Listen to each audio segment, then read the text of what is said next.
May I come in, sir? Yes, come in. Good afternoon, sir. Good afternoon. Good afternoon, ma'am. Good Please afternoon. be seated. Thank you, sir. Please give a brief introduction about yourself. Sir, I am Laghima Tiwari. I was born in Alwar, Rajasthan. Thereafter, I was schooled and brought up in Delhi. I went on to do my electronics and communication engineering from Delhi Technological University, and I completed it in 2021. Thereafter, I gave my first attempt at UPSC in 2022. Sir, my interest lies in making best out of waste craft objects, portrait sketching and watching sitcoms. Laghima, your name is very interesting. What does it mean? Sir, actually Laghima is one of the Asht Siddhis or 8 spiritual abilities. Its literal meaning is lightness of the body and mind, so that one can freely float in the air. But in much deeper sense, it also means that you have certain amount of lightness and laughter in life. What are other 7 siddhis? Sir, other 7 are Anima, Garima, Mahima, Ishitva, Vashitva, Prakipme and Prapti. Excellent, excellent. Laghima, you are basically an electronics and communication engineer and opted for a humanities subject like Anthro. Why a science student should opt or engineering student should opt for a subject like Anthro? Sir, my first reason was, sir, electronics and communication engineering is not offered as optional by UPSC, and instead electrical engineering is being given. So secondly, I opted anthropology because I think it plays on my strengths, because I had a biology background in 11th and 12th standard. So I started with physical anthropology, and slowly I developed an interest in it as I started reading socio-cultural and other parts of anthropology too. Okay, anthropology, how much it has affected your life, study of anthropology, the understanding of society? Sir, firstly, it has induced within me certain sense of cultural sensitivity. I am better able to appreciate other cultures and other practices, especially of tribal cultures. It has allowed me to understand the various demographies and in fact the rural structure of our Indian society. And it has also allowed me to lastly bring about certain amount of culture ecology field, which states that sensitivity towards the environment, as it states that humans are also another part of environment like other animals. So, sir. Okay, Laghima, you must be aware that the dowry system is one of the biggest evils in the society and eating into the vitals of our society. Now, as a student of Anthro, tell me, how has the practice of dowry evolved over time in India, and what role does it play in the lives of Indian women? So, firstly, sir, dowry as a practice is practiced in a very small percentage of population, and the bride price, which is the reverse of dowry, is more prevalent worldwide.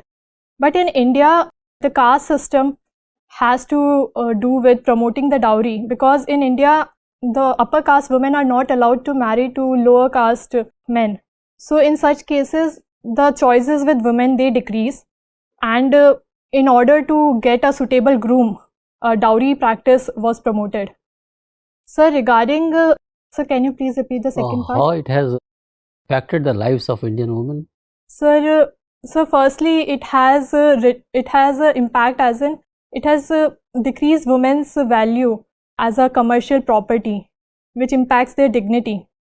So secondly, it has increased financial burden on households, which has promoted child marriages and denied women right to education. So third, early marriages also have impact on health of the women, which early pregnancies. So sir, in these ways. Suppose you get into the Indian Administrative Service, Laghima, then how are you going to handle a sensitive issue like dowry? So first of all, I think while legal aspects are there, but social change is also the need of the hour. So sir, my first step will be to mobilize local institutions like Gram Panchayats and Anganwadis and take help from them to spread mass awareness. So secondly, educate girls and as well as their families. So because it is noticed that when girls are educated, they are less prone to give dowry. So thirdly, if need be, I'll also use the legal aspects, which the law allows me to overcome the issue. Do you think it is possible for us to change mindset of our people? Sir, I think it is certainly possible to change the mindset. It is a long process and it can be done slowly. And various steps can be taken to nudge people's behavior, from incentives to penalties. And in long term, it will happen. Okay, thank you. Thank you, Laghima. sir. Laghima, you come from Alwar. That means you were born in Alwar. Yes, sir. According to a recent decision of the Rajasthan government, many more new districts are going to be created. How many? So 19 more. And do you think this is a logical decision? Sir, this decision will surely have a positive impact, and it is based on a committee report. As in, sir, it has taken into account that certain areas within a district were more than 100 km from district headquarters, and it will aid in regional development and ease of access of administration to the citizens. Sir, but that being said, there are concerns that it will also increase fiscal expenditure of the government. So, sir, in my opinion, it is largely a positive decision, and we should also work on strengthening the local institutions like Gram Panchayats for further So the total count of districts would increase to what? 50, sir. So we have at the moment 31 districts? So 33 districts. So 33 plus 19. Yes, sir. Sir, but actually, sir, 2 districts, that is Jaipur and Jodhpur, they have been segregated into 2. So we remove 2, Jaipur and Jodhpur, and add 4. Okay. So and you are residing mostly in Delhi. So hopefully you have developed emotional connect with Delhi. How many districts Delhi is divided into? Sir, Delhi is divided into 7, or sir, I am forgetting. Sorry, sir. You have yet to develop emotional connect. Sir, it is slipping my mind right now. Okay. So of course, if you don't remember the number of districts, you will not be knowing the number of villages in Delhi. Sorry, sir. Okay. Population of Delhi? Sir, population is around 20 million. And sex ratio in Delhi? Sir, 868 per 1000 male, according to 2011. And Rajasthan sex ratio? Sir, 928. Why the sex ratio in Delhi is so low? Sir, the primary reason is Delhi is home to a large number of migrant population, and as male members are more prone to migration for economic opportunities. So that is why, sir. Okay. So do you think this kind of counting method is logical? Because it gives a wrong, misleading impression about a region. Sir, it certainly gives a wrong impression, as in case of Delhi and even other metropolitan cities. But sir, it is the need of the hour, as in, sir, when we conduct census. So census requires us to count the people where they are currently resident. And sir, it can be taken as a positive thing. Do you think we should separately also estimate sex ratio in parliament? Sir, sex ratio in parliament, sir, it is known that there are 15% of women MPs in parliament, in Lok Sabha particularly. But sex ratio is not the method to count. Yes, sir.